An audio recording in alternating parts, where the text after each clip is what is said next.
Hello दोस्तों, स्वागत है आपका नए वीडियो में नए टॉपिक के साथ। आज का टॉपिक है स्प्लिट एसी। आज की वीडियो में हम जानेंगे स्प्लिट एसी क्या है, इसके कौन कौन से पार्ट्स हैं और ये किस प्रिंसिपल पर काम करता है। तो शुरू करते हैं आज के वीडियो को। तो सबसे पहले हम जानेंगे एयर कंडीशनिंग होती क्या है। एयर कंडीशनिंग, जिसको हम शॉर्ट फॉर्म में एसी या एयर कॉन भी बोलते हैं, एक टाइप की ट्रीटिंग प्रोसेस है जो कि एयर को ट्रीट करती है और इसके कुछ पैरामीटर्स को कंट्रोल करती है।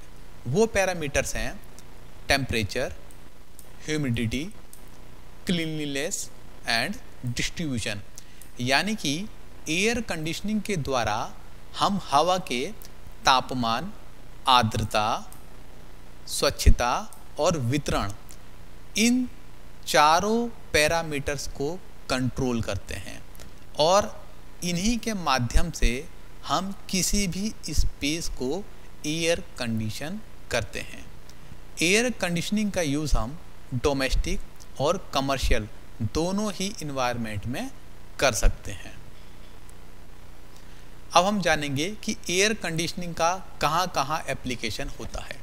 तो एयर कंडीशनिंग का जो यूज़ होता है वो होता है ऑफिसेस में, होटल्स में, बसेस में, कार्स में।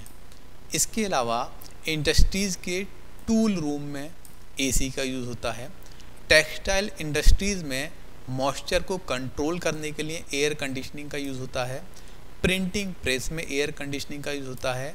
हमारी फूड इंडस्ट्रीज़ और केमिकल प्लांट्स में भी एयर कंडीशनिंग का यूज़ होता है। इसके अलावा और भी बहुत सारी जगह हैं जहां पर हम एयर कंडीशनिंग का यूज़ करते हैं। इसके बाद है कि एयर कंडीशनर कितने टाइप के होते हैं।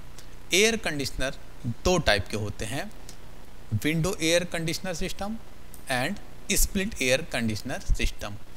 आज हम यहाँ पर स्प्लिट एयर कंडीशनर सिस्टम के बारे में बात करेंगे। तो सबसे पहले ये सवाल है कि आखिर हम स्प्लिट एसी का यूज़ क्यों करें और कहाँ करें, क्योंकि हम विंडो एसी का भी यूज़ कर सकते हैं। तो स्प्लिट एसी का यूज़ करने के अपने कुछ फ़ायदे हैं।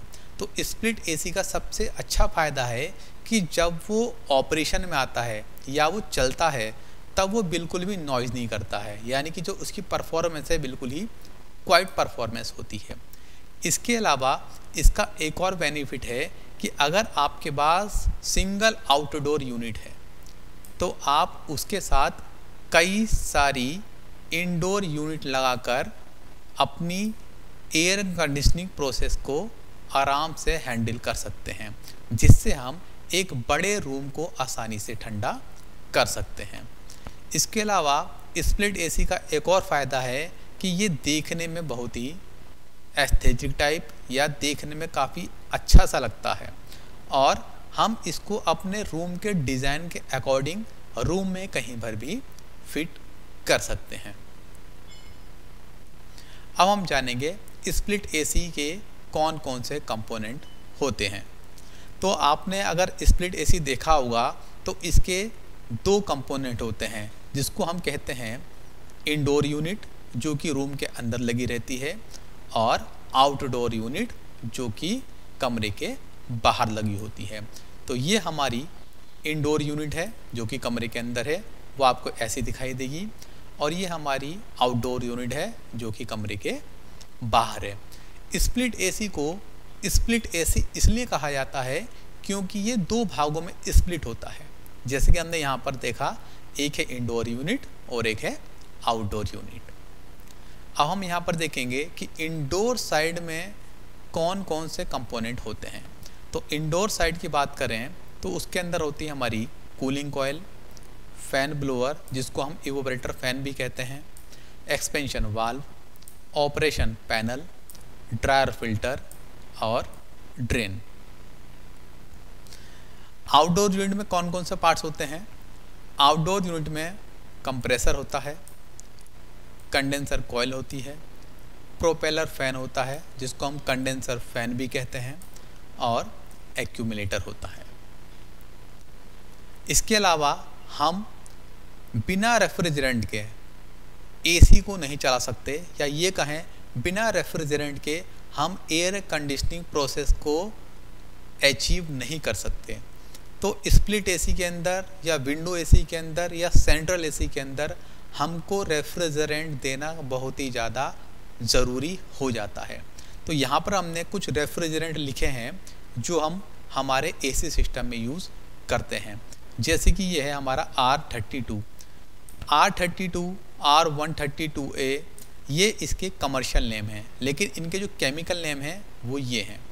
जैसे कि R32 है, इसका केमिकल नेम है डाईफ्लोरोमीथेन। R132A का केमिकल नेम है डाईफ्लोरोईथेन। इसी तरीके से आप देख सकते हैं यहाँ पर R410A और R600A, इस टाइप के रेफ्रिजरेंट भी हम हमारे एसी सिस्टम में यूज़ करते हैं। यहाँ पर हमारा एक स्कीमेटिक लेआउट दे रखा है जिसमें हम एक एसी के कौन कौन से कंपोनेंट हैं वो देख सकते हैं। जैसे कि आप देखेंगे ये है कंडेंसर, ये है कंप्रेसर, ये है एक्यूमुलेटर, ये हमारा ड्रायर फिल्टर, ये है एक्सपेंशन वाल्व, ये इवोपरेटर फैन, ये है कंडेंसर फैन, ये है इवोपरेटर। इन सभी पार्ट का क्या काम होता है, ये किस तरीके से आपस में मिलकर एयर कंडीशनिंग प्रोसेस को अंजाम देते हैं, वो हम आगे डायग्राम की मदद से जानेंगे। आप देखेंगे यहाँ पर है ड्रायर फिल्टर। ड्रायर फिल्टर का काम होता है कि जो भी हमारा रेफ्रिजरेंट है उसके अंदर अगर कोई भी मॉइस्चर है तो उसको हटाना।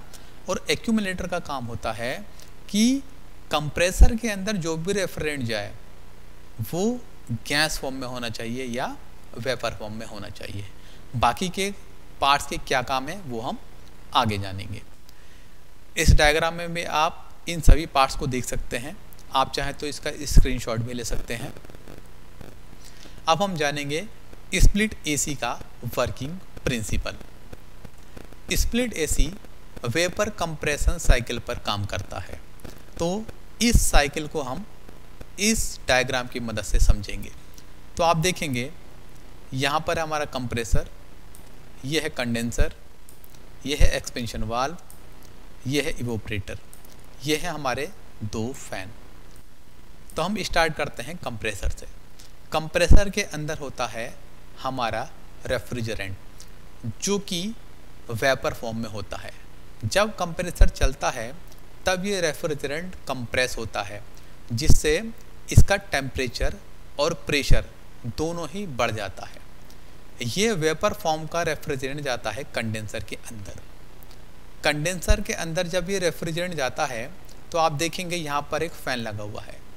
ये फ़ैन हमारे आसपास की एयर को इस कंडेंसर के ऊपर फ्लो कराता है, जिससे रेफ्रिजरेंट अपनी जो हीट है वो एयर को ट्रांसफ़र कर देता है और जो हमारी एयर है वो गर्म हो जाती है और एटमॉस्फेयर में वापस चली जाती है।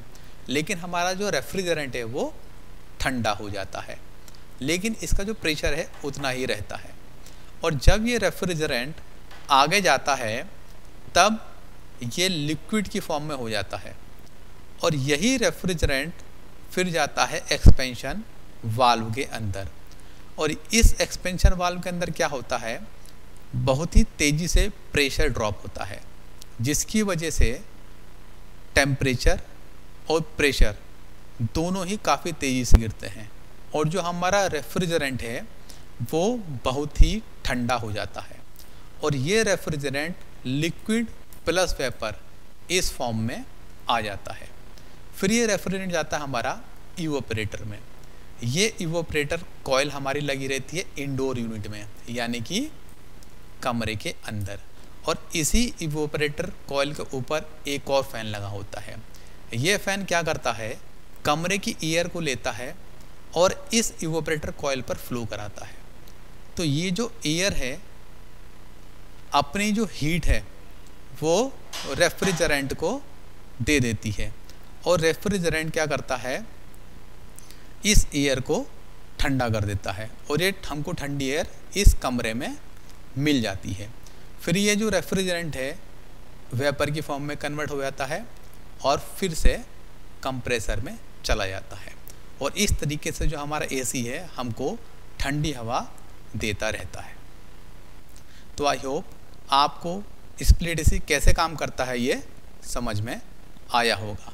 अगर कोई भी डाउट है तो आप कमेंट बॉक्स में लिखकर पूछ सकते हैं। मिलते हैं नए वीडियो में नए टॉपिक के साथ।